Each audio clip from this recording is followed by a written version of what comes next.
Praise the Lord. പ്രിയപ്പെട്ടവരെ, ദൈവത്തിന്റെ വചനം ഏറെ സന്തോഷത്തോടെ കേൾക്കുന്ന നിങ്ങളെ ഓരോരുത്തരെയും സർവശക്തനായ ദൈവം സമർത്ഥമായിട്ട് അനുഗ്രഹിക്കട്ടെ എന്ന് പ്രാർത്ഥിക്കുന്നു. ഇന്ന് നമ്മൾ ചിന്തിക്കാൻ വേണ്ടിയിട്ട് എടുക്കുന്ന തിരുവചനം വിശുദ്ധ മർക്കോസിന്റെ സുവിശേഷം 5-ാം അധ്യായം 36-ാമത്തെ തിരുവചനമാണ്.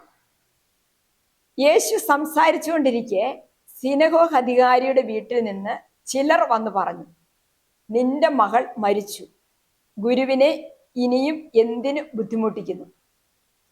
അത് കേട്ട് യേശു സിനഗോഗ് അധികാരിയോട് പറഞ്ഞു, ഭയപ്പെടേണ്ട, വിശ്വസിക്കുക മാത്രം ചെയ്യുക.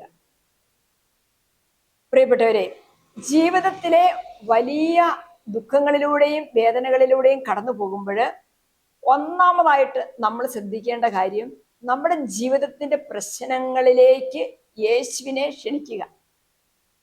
രണ്ടാമതായിട്ട് യേശു എന്താണ് പറയുക? ഇവിടെ കണ്ടോ, അത് കേട്ട് യേശു സിനഗോഗ് അധികാരിയോട് പറഞ്ഞു, ഭയപ്പെടേണ്ട, വിശ്വസിക്കുക മാത്രം ചെയ്യുക. അപ്പോൾ നമ്മൾ ശ്രദ്ധിക്കേണ്ട ഒരു കാര്യം, നമ്മുടെ പ്രതിസന്ധികളെ കുറിച്ച് മറ്റുള്ളവരുടെ അഭിപ്രായങ്ങൾ എന്താണ്, അവരെന്താണ് പറയുന്നത് എന്നല്ല നമ്മൾ ശ്രദ്ധിക്കേണ്ടത്. നമ്മുടെ പ്രശ്നങ്ങൾ യേശുവിലേക്ക് കൊണ്ടുവരണം, യേശുവിനെ നമ്മുടെ പ്രശ്നങ്ങളിലേക്ക് കൊണ്ടുവരണം. യേശു എന്താണ് പറയുന്നത്, യേശു എന്താണ് ചെയ്യുന്നത് എന്നുള്ളത് നമ്മൾ വളരെ കൃത്യമായിട്ട് മനസ്സിലാക്കണം. ഇവിടെ കണ്ടോ, യേശു അകത്ത് പ്രവേശിച്ച് അവൻ അവരോട് പറഞ്ഞു, എന്തിനാണ് നിങ്ങൾ ബഹളം വയ്ക്കുകയും വിലപിക്കുകയും ചെയ്യുന്നത്? കുട്ടി മരിച്ചിട്ടില്ല, ഉറങ്ങുകയാണ്.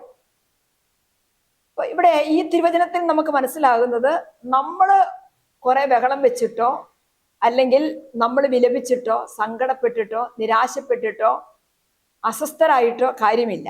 മറിച്ച് നമ്മുടെ ഏത് പ്രശ്നങ്ങളിലേക്കും കടന്നു വരാനും ആ പ്രശ്നങ്ങൾക്ക് ശാശ്വതമായൊരു പരിഹാരം ചെയ്തു തരാനും കഴിയുന്ന യേശുവിൻ്റെ ആ സാന്നിധ്യം നമ്മൾ ഉറപ്പുവരുത്തുക. യേശുവിലേക്ക് നമ്മുടെ ജീവിതത്തിന്റെ പ്രശ്നങ്ങളുമായി നമ്മൾ കടന്നു വരിക. ഡോക്ടർമാർ ചിലപ്പം പറയുന്ന കാര്യങ്ങൾ, അല്ലെ ഹോസ്പിറ്റലിൽ നിന്നൊക്കെ പറയുന്ന കാര്യങ്ങൾ, നമുക്ക് ഏറ്റവും വേണ്ടപ്പെട്ടവരൊക്കെ നമ്മളോട് പറയുന്ന കാര്യങ്ങൾ, ഇതൊക്കെ ചിലപ്പോൾ നമ്മളെ സങ്കടപ്പെടുത്തും, നിരാശപ്പെടുത്തും. ദൈവം പോലും നമുക്കില്ലല്ലോ എന്ന് തോന്നും. നമ്മുടെ പ്രാർത്ഥനയൊക്കെ നമ്മൾ നിർത്തും, പള്ളിപ്പോക്ക് നിർത്തും, നമ്മുടെ വിശ്വാസത്തിൽ നിന്നൊക്കെ നമ്മൾ വ്യതിചലിക്കും. എന്നാൽ അങ്ങനെയല്ല നമ്മൾ ചെയ്യേണ്ടത്.